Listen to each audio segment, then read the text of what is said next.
Body bags where horror lies. What's up, y'all? Dubbles at you again. Another week on the body bags. This week's theme is Cult 2. So if y'all are watching the cult slash religion slash ritual week, this is part 2 of that. So, and the flick I picked is something that I consider a classic and definitely, in my opinion, one of the best kind of cult ritual kind of flicks. And that flick is, of course, 1973, The Wicker Man, directed by Robin Hardy. This is soon to be a trilogy. There is a more recent sequel come out a few years back by the same director called The Wicker Tree. And there's a third one that they're currently in the process of making called The Hammer of the Gods. So I think that's interesting that, 30 years later, the director's still working with a storyline. But anyway, flick opens up with and follows most of the flick. It follows Sergeant Howie, and he's coming to this remote island called Summer Isle. And the reason he's going to this remote island, he is investigating the disappearance of a young girl named Rowan. So immediately when he gets to this place, there's definitely an odd, creepy feel to the whole town and the people in it. He goes into a bar and just to ask around, and they break out into a musical number, pretty much talking about mostly talking about sex, and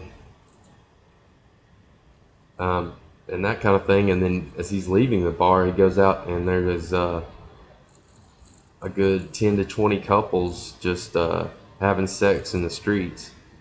So I mean, this town is very odd, very strange. Like I said, he's investigating this girl, so he's asking around the town.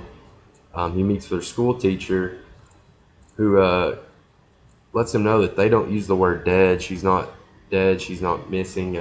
She never existed, and that's a thing that kind of comes up in this flick. A lot of people say that she never existed. This girl, and he even questions the girl's mother, who's disappearing, and she is absolutely no help, and she's pretty much trying to just get Sergeant Howie to leave and go back home and not even worry about it. I meant to mention, as he's asking around the town, he ends up meeting Lord Summerisle, who is the island leader. And he's, of course, played by the man Christopher Lee. So, the legend in horror cinema, in cinema in general. But yeah, so from there on, he gets to investigate not just this town, but just the general religion of this town. So yeah, when he's investigating the religion, he's I forgot to mention he is a devout Christian, very religious man, and very conservative in his outlooks and stuff like that. So coming into this town, is really just appalling to this guy. I said when he learns more about the religion. They're doing rituals like there's like 12 naked ladies in a circle around a bonfire, and they're repeatedly jumping over the bonfire. And there's all kinds of just phallic undertones. There's a lot of sexual undertones and overtones in this flick. Like, just they have dolls set up like in little kids' rooms in sexual positions. The trees and bushes are cut in the shape of penises. There's a lot of sexual, things going on with this religion, which I believe is well, I'm sure it's fictionalized for this flick, but kind of a Celtic paganism. So like I said, he's investigating the religion, and he's just really getting appalled the more he's getting into it. This is a flick. It's very complex, really, to explain. so I don't want to give too much away. I'm gonna stop right there. Um, Now, my only complaint with this flick, it is considered a horror musical. There's a lot of musical numbers in this flick, and that really takes me out of the flick.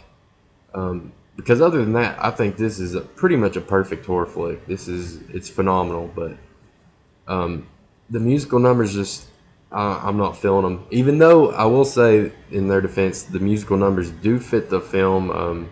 They're Celtic style.